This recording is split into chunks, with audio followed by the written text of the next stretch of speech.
आप सभी बच्चों का बहुत बहुत स्वागत है एक और फ्रेश एपिसोड में। मेरा नाम है अंकुरन और आप देख रहे हैं मेरा फिजिक्स 20 चैनल।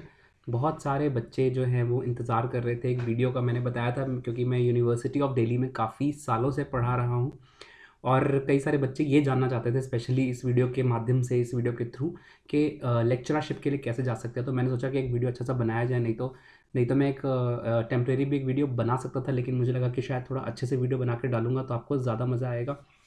तो आज मैंने कहा चलो थोड़ा बच्चों को आइडिया भी हो जाएगा कि ऑनलाइन क्लासेस कैसे कॉलेज में हो रही हैं। तो इसी मोड से बच्चों ऑनलाइन क्लासेस हो रही हैं। यही जो है वन नोट हमारा बहुत साथ निभा रहा है। इसी तरीके से हम लोग क्लास ले लेते हैं और बड़ा इजी होता है इससे क्लास लेना। इससे क्या होता है, टीचर का इंटरेक्शन बच्चे के साथ बना रहता है और साथ में वाइट बोर्ड भी अच्छे से दिख जाता है। तो बच्चों यही एक तरीका है क्लास लेने का और प्रॉपर तरीके से।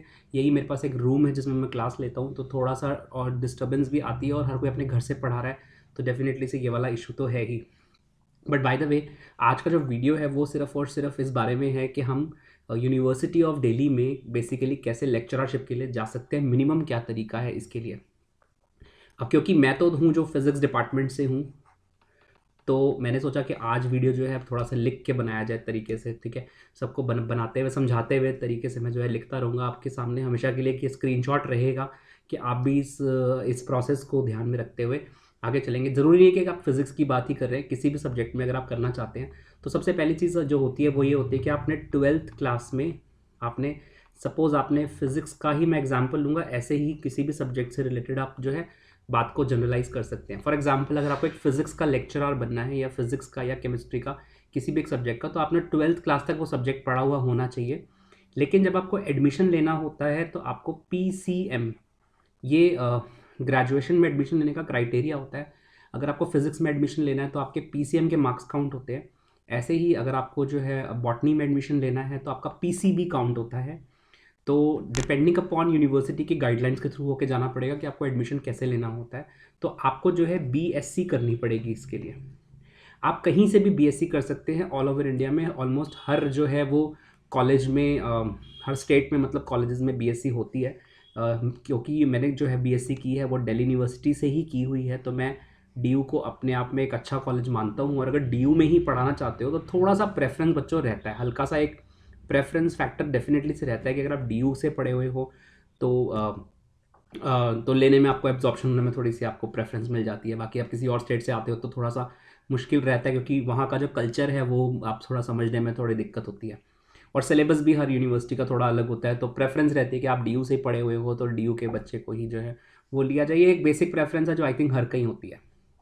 तो BSc जो होती है, बच्चा क्या BSc किस में की जाए। फॉर एग्जांपल अगर उसको फिजिक्स में करना है तो बच्चों ग्रेजुएशन में जो होता है यूजुअली जो होता है, एक तो पास कोर्स होता है और एक ऑनर्स कोर्स होता है। तो दोनों में से बेटर कौन सा है अगर आप अगर आप लेक्चरशिप के लिए जाना चाह रहे हैं। तो मेरा ये सजेशन है कि अगर आपको ऑनर्स अगर आपको मिल रहा है और आप बिल्कुल क्लियर हैं कि आपको जो है वो एक पर्टिकुलर सब्जेक्ट में ही टीचर बनना है, तो और आपको सब्जेक्ट अगर आपको बिल्कुल क्लियर है तो आई थिंक आपको जो है ऑनर्स ही करना चाहिए।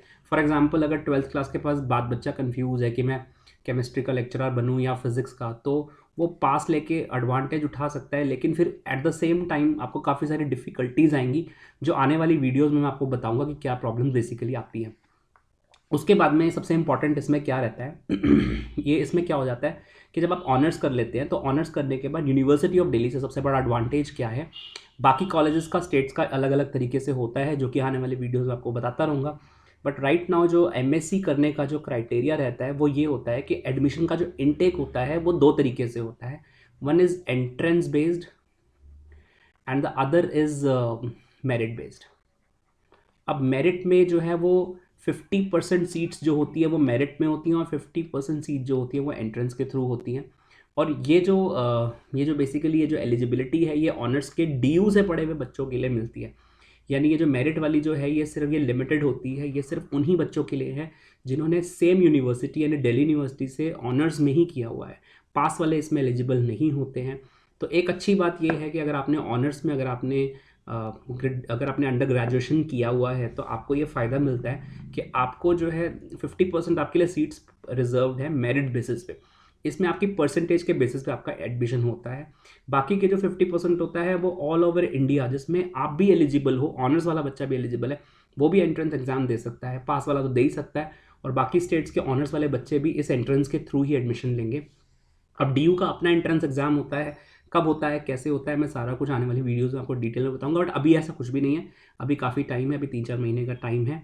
तो इसके बाद में आपको, यानी इसका मतलब आपने अंडर ग्रेजुएशन कर लिया, आपने आपने पोस्ट ग्रेजुएशन कर लिया, MSc को पोस्ट ग्रेजुएशन कहते हैं। उसके बाद में बच्चों एक एग्ज़ाम देना होता है, जो कि बच्चे जो हैं वो MSc के फर्स्ट ईयर में आने के बाद भी दे देते हैं। और क्योंकि कई बार क्या होता है कि एग्ज़ाम एक बारी में क्लियर नहीं होता है, तो बच्चों को मैं भी बोलता हूँ कि आप 2-3 बार एग्ज़ाम दो, हो सकता है आपका जो है क्लियर हो ही जाए एग्ज़ाम। तो इसलिए एक बार में नहीं होता ना, कई बार एग्ज़ाम 2-3 बार एग्ज़ाम दो, एग्ज़ाम हो ही जाता है क्लियर। तो उसके लिए जो है एग्ज़ाम होता है विच इज़ CSIR का नेट। साइंस के बच्चों के लिए CSIR का नेट होता है, और जो कॉमर्स के और जो आर्ट्स के बच्चे होते हैं उनके लिए जो होता है वो UGC का नेट होता है। ठीक है, UGC का नेट होता है। और बच्चों ये दोनों ही जो एग्ज़ाम्स हैं ये कराती है कंडक्ट NTA कंडक्ट कराती है। और ये NTA जो है इसके बारे में थोड़ा सा देखना पड़ेगा अब क्योंकि नया रूल क्या है। जब मैंने एग्ज़ाम दिया था तब CSIR का नेट एग्ज़ाम होता था, और जब इसमें एग्ज़ाम हम देते हैं तो ये एग्ज़ाम एक बार में क्लियर नहीं होता है। मेरा भी एग्ज़ाम एक बार में क्लियर नहीं हुआ था, 2-3 अटैम्प्ट्स देने पड़ते हैं, और मेरा सेकंड अटैम्प्ट में हुआ था। और मेरा भी तब क्लियर हुआ था जब मैं टीचिंग कर रहा था, मैं स्कूल में एक टीचिंग कर रहा था, और साथ साथ मेरा एग्ज़ाम क्लियर हो गया था। तो काफ़ी ज़्यादातर ये उन लोगों का ही क्लियर होता है जो वर्किंग हो जाते हैं, जो टीचिंग वगैरह कर रहे होते हैं, क्योंकि पढ़ते टाइम उतना जो है वो इतनी अच्छी प्रैक्टिस नहीं होती है, वो टीचिंग में थोड़ी सी प्रैक्टिस आपकी अच्छी हो जाती है। तो CSIR का नेट का एग्ज़ाम होता है। उसके बाद में क्या होता है, ये एग्ज़ाम हो जाने के बाद में इसमें कुछ नंबर ऑफ़ सीट्स जो होती है लिमिटेड होती है। JRF, junior research fellowship. अगर आप PhD करते करते पढ़ाना चाहते हैं तो आप JRF ले सकते हैं, तो आपको JRF क्लियर करना पड़ेगा। तो CSIR नेट में लेवल्स होते हैं, ठीक है। जैसे मान लीजिए 500 बच्चों ने क्वालिफाई किया तो 250 बच्चों को JRF मिलेगा, जबकि 250 बच्चों को जो है लेक्चररशिप मिलेगी। अब जो लेक्चररशिप है वो 250 बच्चों को मिल गई है, इसका मतलब ये नहीं कि आप लेक्चरर बन गए हैं, इसका मतलब ये है कि आप एलिजिबल हो गए हैं पढ़ाने के लिए। अब आप किसी भी यूनिवर्सिटी में अगर वैकेंसी है तो आप अप्लाई कर सकते हैं, लेकिन मोस्टली कम ही चांस होता है, इसलिए JRF के थ्रू, PhD के थ्रू जाते हैं बच्चे, PhD करते हैं और साथ साथ लेक्चरशिप के लिए ट्राई करते रहते हैं। अगर PhD हो गई तो PhD होने के साथ साथ अगर जॉब मिल जाती है तो ठीक है, नहीं तो बाद में भी वो ट्राई कर सकते हैं। सो बेसिक जो प्रोसीजर है बच्चों वो यही रहता है। तो इसका मतलब ये, अब एक बार देखें ज़रा कितने साल की पढ़ाई है टोटल। तो अंडर ग्रेजुएशन टोटल है 3 इयर्स का, फिर पोस्ट ग्रेजुएशन है 2 इयर्स का। उसके बाद में अगर आपकी किस्मत अच्छी रही और आपका CSIR का, अगर आपका नेट क्वालिफाई हो जाता है, जिसको मैं सिर्फ नेट ही लिख देता हूँ क्योंकि अब ये CSIR जो है वो NTA का एग्ज़ाम हो गया है, तो ये आपका अगर साथ साथ क्लियर हो जाता है तो देखा जाए तो 5 इयर्स की टोटल जो है 12th क्लास के बाद पढ़ाई है, जिसमें आप लेक्चरशिप में आप जा सकते हैं। और इसके साथ साथ आप PhD और बाकी सब करना चाहें तो डेफिनेटली से आप ऐड ऑन कर सकते हैं अपनी नॉलेज और क्वालिफिकेशन, और मिनिमम जो क्वालिफिकेशन होती है वो यही होती है। और इन 5 इयर्स में आप एक particular subject, suppose for example मैं अपना फिजिक्स का एग्जांपल लूँ, तो अगर आप एक फिजिक्स को 5 साल के लिए अगर आप पढ़ रहे हो तो क्या आपकी नॉलेज रिच हो जाती है, मतलब अपने आप में ये एक अमेजिंग बात हो जाती है। और PhD वगैरह तो एक स्पेशलाइजेशन होती है एक पर्टिकुलर सब्जेक्ट के, पर्टिकुलर एक टॉपिक के अंदर, तो उसमें बहुत ज़्यादा नॉलेज आपकी इतनी एनहांस नहीं होती है, लेकिन 5 सालों में आप बहुत कुछ सीखने को मिलता है।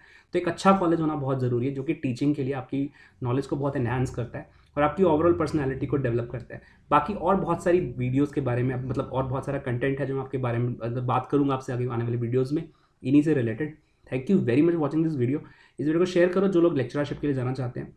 Thank you very much and bye.